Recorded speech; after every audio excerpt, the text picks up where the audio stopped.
तो यही ज्ञान दे रहे हैं श्री कृष्ण जी अर्जुन जी को कि यदि तुम सोचते हो कि तुम्हारे द्वारा कोई भी कार्य किया जा रहा है तो ऐसा नहीं है। तुम जो कुछ भी करोगे उसमें मेरा ही हाथ होगा, अर्थात मैं ही करूँगा। तो इस तरीके की सोच जो है वो तुम अपनी सोच को बदल लो।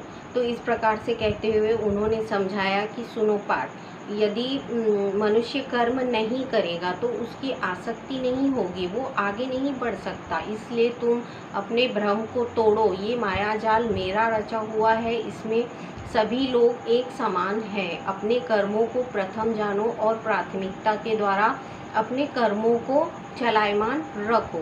इसी गीता के आधार पर, इस 7वें अध्याय के आधार पर एक कथा है जो मैं आपको सुनाती हूँ कि कुछ समय पहले यानी प्राचीन काल में प्राचीन काल से या पहले के समय से जो व्यक्ति थे कार्य में रत रहने वाले यानी कार्य को करने वाले, उसको एक था। वो क्या करता था, रोज अपने नित्य कर्मों को करता था, अपने सारे कामों को व्यवस्थित तरीके से करता था। एक दिन जब वो अपनी दुकान पर जाके अपने सोने को गलाने लगा, अर्थात उसको आभूषण के लिए उसने सोने को गलाना शुरू किया।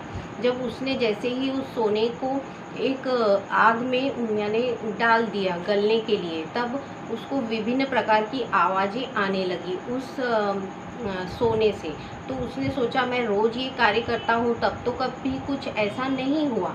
तो उसने क्या किया, उस दिन उसका मन नहीं लगा कि मैं कैसे इस सोने को गलाऊं, तो उसने थोड़े समय के लिए कार्य बंद कर दिया। फिर दूसरे दिन जब वो फिर गया अपनी दुकान में और फिर से वही कार्य शुरू किया, अपने सोने को गलाने के लिए बैठा और आभूषण के लिए तैयार करने बैठा, तो फिर से उसे विचित्र प्रकार की आवाज़ें आने लगी, अर्थात मुझे छोड़ दो या मुझे इस तरीके से मत करो, ऐसी कुछ आवाज़ें आने लगी। उसने फिर उस दिन अपने कार्य को रोक दिया और फिर अपना जो है कार्य बंद करके उस सोने को एक डब्बे में रखकर और चला गया। रात हुई तब उस सोने की जो प्रक्रिया थी या उसका जो दर्द था या दुख था उसको सहन नहीं हो रहा था। तब उसने बहुत ज़ोर ज़ोर से आवाज़ें लगाना शुरू किया कि हे प्रभु, आपने मेरा ये जीवन इस प्रकार से क्यों बनाया, मुझे तपने के लिए क्यों छोड़ दिया इस धरती पर। उसने बहुत समय तक अपने प्रभु को, अपने इष्ट देव को पुकारा। तब उनके इष्ट देव जो हैं वो प्रकट हुए, अर्थात नारायण प्रकट हुए। तब उन्होंने क्या किया, सोने को उस डब्बे में से बाहर निकाला और उससे वार्ता की। किस प्रकार की, उससे पूछा कि क्या हुआ, क्या दिक्कत है तुम्हें, तुम अपनी पीड़ा मुझे बता सकते हो, मैं तुम्हारा देव हूँ जिसे तुम याद कर रहे थे। तब उस सोने ने कहा कि हे प्रभु, मुझे इस अग्नि में तपने के लिए आपने क्यों छोड़ दिया है। तब जो उनके नारायण देव थे उन्होंने कहा कि देखो, यदि तुम ऐसा सोचते हो कि मैंने तुम्हें तपने के लिए छोड़ दिया है तो कुछ समय बाद तुम्हें इस चीज़ का ज्ञान हो जाएगा। अभी इस ज्ञान को प्राप्त करने के लिए तुम्हारा उचित समय नहीं है। तब ऐसा कह के जो है प्रभु अंतर्ध्यान हो गए। दूसरे दिन फिर से वो सोनार आया और उसने फिर से उस डब्बे में से सोने को निकाला और फिर से गलाने लगा।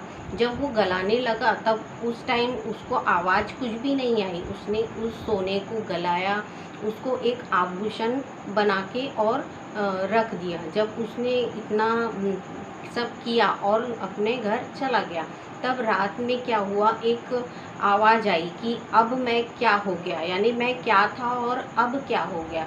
तब उसके जो प्रभु थे नारायण देव वो प्रकट हुए। उन्होंने कहा कि अब बताओ तुम अब क्या बोलते हो, यानी तुम्हारी अब प्रतिक्रिया क्या है, मैं उस दिन तुम्हारे सवाल का जवाब क्यों नहीं दिया था, ये कुछ तुम्हें समझ में आया क्या। तो उस आभूषण ने कहा कि प्रभु, आपका जो ज्ञान था, आपकी जो मेरे प्रति आसक्ति थी कि मैं इतना तप रहा हूँ फिर भी आप कुछ नहीं कर रहे थे, तो मुझे ये समझ में आया कि आपका जो ज्ञान था वो यही था कि यदि तुम तपोगे नहीं तो तुम एक अच्छा आभूषण या एक अच्छी वस्तु नहीं बन सकते। जब उसको इस बात का ज्ञान हुआ तब भगवान ने भी सोचा कि चलो अब इसके समस्या का समाधान हो गया है। दूसरे दिन फिर क्या हुआ, उस सोनार के घर में एक स्त्री आई, उसने उस आभूषण को खरीदा और उसने क्या किया, अपने घर लेकर गई और अपने गले में धारण किया। जब उसने अपने गले में धारण किया तो उस आभूषण को पता चला कि मेरी जो वैल्यू है वो कितनी, यदि मैं तपता नहीं, यदि मैं उस अग्नि में जलता नहीं, तो मैं इतनी, यानी जो मेरी आज स्थिति है वो मुझे मिलती नहीं, यानी मुझे सत्य नहीं मिलता कि मेरी जो पोजीशन है या मेरी जो कंडीशन है या मेरी जो स्थिति होना चाहिए क्या है। तो आज ये समझ में आया है कि यानी जो मेरी परिस्थिति थी, कंडीशन थी तपने की, वो किस लिए थी, ताकि मैं एक अच्छा आभूषण बन सकूं और किसी के कार्य आ सकूं। तो इस कहानी से यही शिक्षा मिली है कि जब तक हम तपते नहीं हैं, वही श्री कृष्ण जी ने 7वें अध्याय में भी यही बताया है कि जब तक तुम तपोगे नहीं तब तक तुम मुझे प्राप्त करोगे नहीं। यदि योग के द्वारा तुम अपने को पा लेते हो, अर्थात तुम योग के द्वारा मुझे पा लेते हो, तो तुम्हारा जो असली अस्तित्व है या जो तुम्हारा व्यक्तित्व है वो निखर जाएगा, तुम्हें बुद्धि मिलेगी, तुम्हारा स्थान मिल जाएगा, तुम्हारे जीवन की जो सफलता है वो तुम्हें मिल जाएगी। पर लोग ऐसा करते नहीं, इन चीज़ों से भागते रहते हैं, यानी उनका अपना लाइफ में ऐसा कोई मोटिवेशन होता ही नहीं है कि हमें अपना स्थान मिलना चाहिए। वो अपनी ज़िंदगी में इतने व्यस्त हो जाते हैं कि उनको सच्चाई दिखती ही नहीं या फिर वो देखने की कोशिश ही नहीं करते। तो यही है भागवत गीता का जो 7वां अध्याय, उसमें यही बता रहे हैं श्री कृष्ण जी कि